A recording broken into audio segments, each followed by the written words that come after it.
بس خدا کے مقدس اور پیارے برگزیدے ہو کر درد مندی اور مہربانی اور فروختنی اور حیا اور صبر کا لباس پہنو،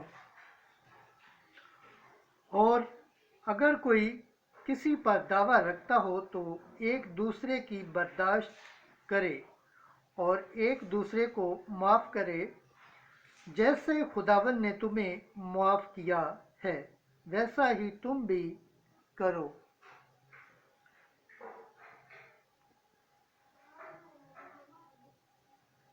اور ان سب کے اوپر محبت کو باندھ لو، کیونکہ وہ کمالیت کا کمربند ہے، اور مسیح کی سلامتی، جس کے لیے تم بھی ایک بدن ہو کر بلائے گئے ہو، تمہارے دلوں پر حکومت کرے اور تم شکر گزار رہو۔ مسیح کا کلام تم میں بہتیت سے رہے اور تم ایک دوسرے کو کمال دانائی سے تعلیم دیا اور نصیحت کیا کرو، اور مضامین اور گیت اور روحانی ترانے شکر گزاری کے ساتھ خدا کے لیے اپنے دل میں گایا کرو، اور کلام یا کام جو کچھ کیا کرتے ہو سب کچھ خداوند یسوع کے نام سے کیا کرو، اور اس کے وسیلہ سے خدا باپ کا شکر بجا لایا کرو۔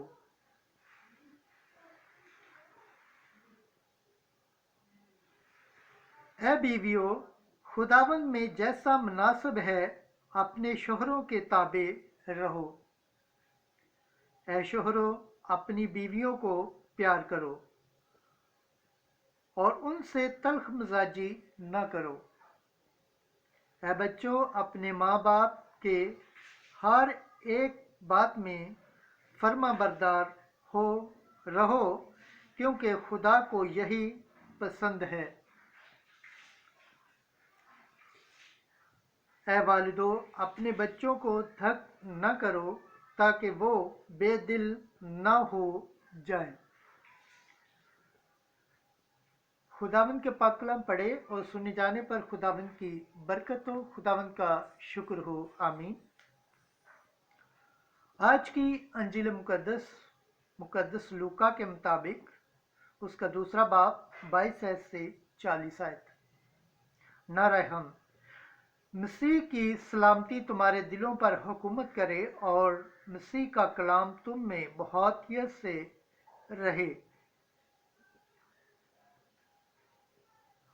بچہ بڑھتا اور مضبوط ہوتا گیا اور حکمت سے معمور تھا۔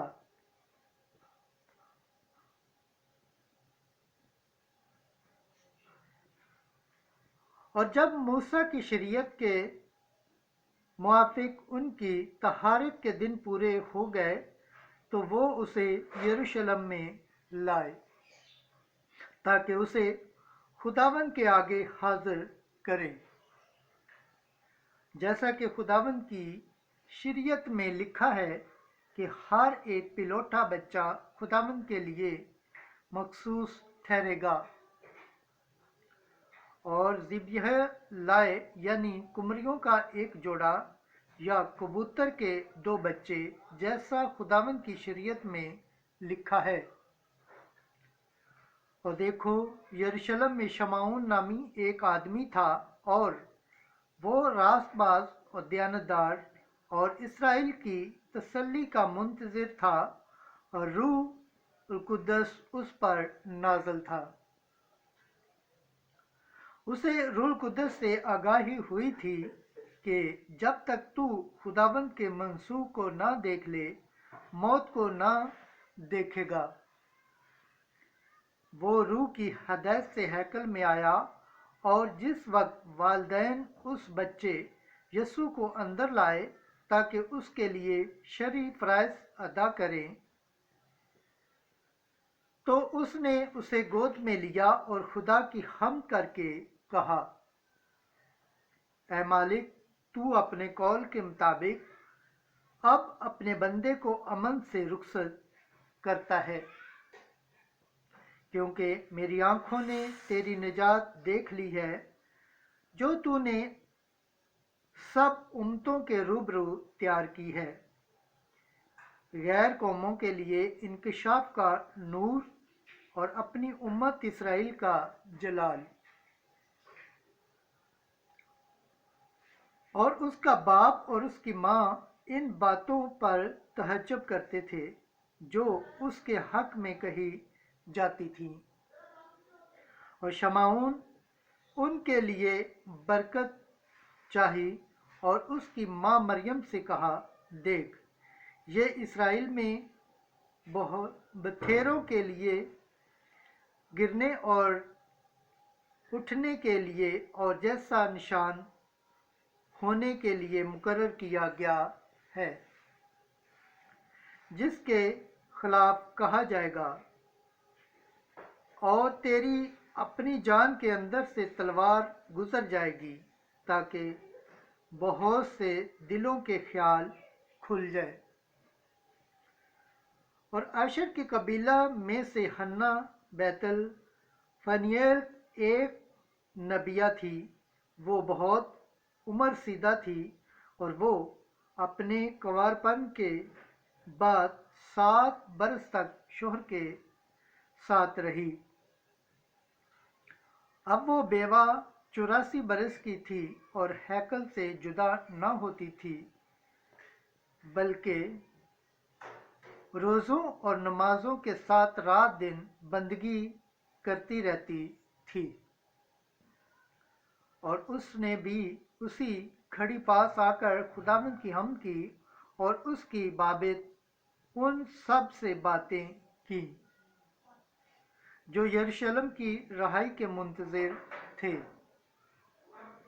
اور جب وہ خداوند کی شریعت کے مطابق سب کچھ کر چکے تو جلیل میں اپنے شہر ناصرت کو لوٹ گئے۔